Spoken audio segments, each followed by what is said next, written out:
नमस्कार मु निवेदिता भंज संपादिका हेल्पमेट गांधी वार्ता प्रचार प्रसार कार्यक्रम आपण मानक स्वागत जनाऊँ। सफलता पाई महात्मा गांधी केतोटी सफल जीवन चाबिकाठीर मूल्य आमे आज जानिबा। से चाबिकाठी गुड़ी को आम पाखे विस्तृत भाव में बुझाउचंती doctor Arundhati Devi, director international school decency and New Delhi. जड़े समाजसेवी हिसाब से से गांधी प्रत्येक शब्दर अर्थ को बहुत सुंदर भाव में वार्तार रखिंट। ताहले आसंतु आज आमे सुनिबा डॉक्टर अरुंधति देवी। धन्यवाद।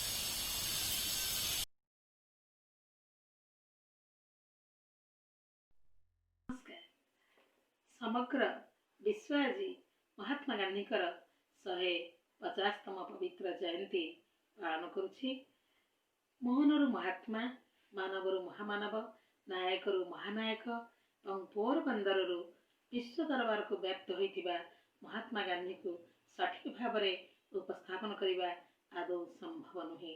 तेबे तांकर जीवन काल 1869 रु 1948 मसीहा जो 79 वर्ष थिला सेथिरु 60 वर्ष तांकर कर्ममय जीवन थिला।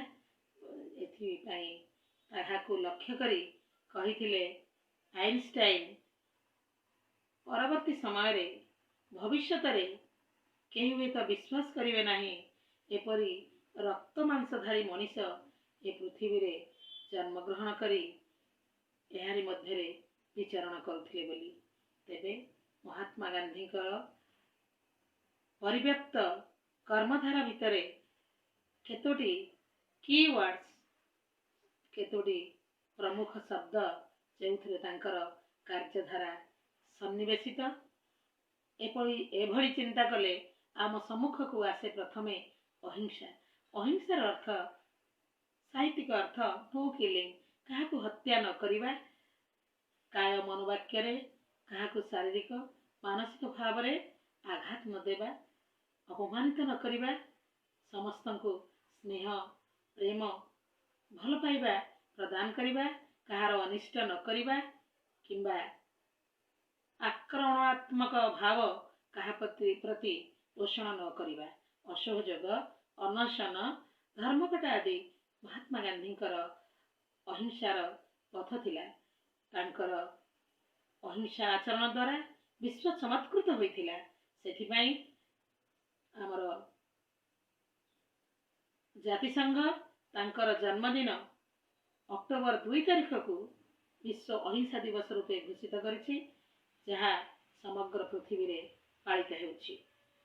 परवर्ती सही विशेष शब्द को आसीबा ताहेला ब्रह्मचर्य। ब्रह्मचर्यर अर्थ है श्रृंखला एवं संयमता, जहाँ फिजिकल सेल्फ डिसिप्लिन, इंद्रिय मान को निजर नियंत्रण रे रखी इच्छा मते श्रृंखलित भावे परिचालन करिबा।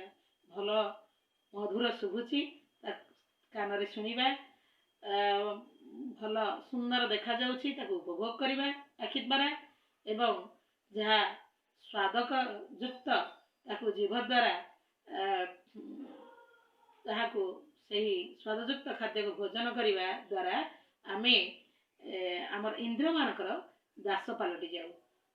अतएव यही थिरु निजको मुक्त करिबा इंद्रिय मान हेले अश्वतुल्य, यहाँ लगाम लगाबा उचित, नहले मानव जीवन ध्वंसाभिमुखी हुए। परवर्ती कीवर्ड टी है आमर सत्याग्रह, सत्य प्रति आग्रह अर्थात अहिंसा नॉन वायलेंस। एथिरे आमे देखू केवल सत्य वचन कहवा सत्यर संज्ञार परिसरभुक्त नुहे। अतएव सत् चिंतन, सत् कार्य एवं सत् आचरण आदि सत्यर परिसरभुक्त। सत्य एवं अहिंसा गोटे मुद्रार दुईटी पार्श्व परि। परवर्ती कीवर्डटी आमे कहि परिबा ताहा हेउची सर्वोदय। सर्वोदय अर्थ समस्तकर उदय, welfare of all. Gandhiji South Africa रे जोहान्सबर्ग डरबान जीवा समय रे रस्किन कर सही पुस्तक अनटू दिस लास्ट को खूब आग्रह सह पढ़ी देथिले एवं खूब आत्मतृप्ति लाभ करथिले। ताहाको गुजराती रे अनुवाद करथिले, जहार नाम देथिले सर्वोदय।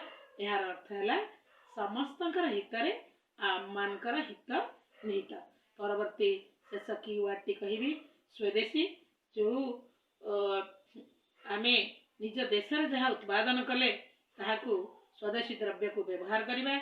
एहा द्वारा निजर अंचलर आमर श्रमिक मानको कर्म को आमे सम्मान दबा तथा सेमानकर आर्थिक विकास रे आमे सहायक हेबा। गांधीजींकर सत्य, अहिंसा, तांकर स्वच्छता एवं आध्यात्मिकता, देश प्रेम आम मानको चिरकाल पृथ्वीवासी को अभिभूत करी रखिब। तांकर से प्रिय भजन रघुपति राघव राजा राम, पतित पावन सीताराम। ईश्वर अल्लाह तेरे नाम, सबको सन्मति दे भगवान। उठो जाग मुसाफिर भोर भई, अब जैन कहा जो सोबत है। जो सोबत है ओ खोबत है, जो जागत है ओ पावत है। उठो जाग मुसाफिर।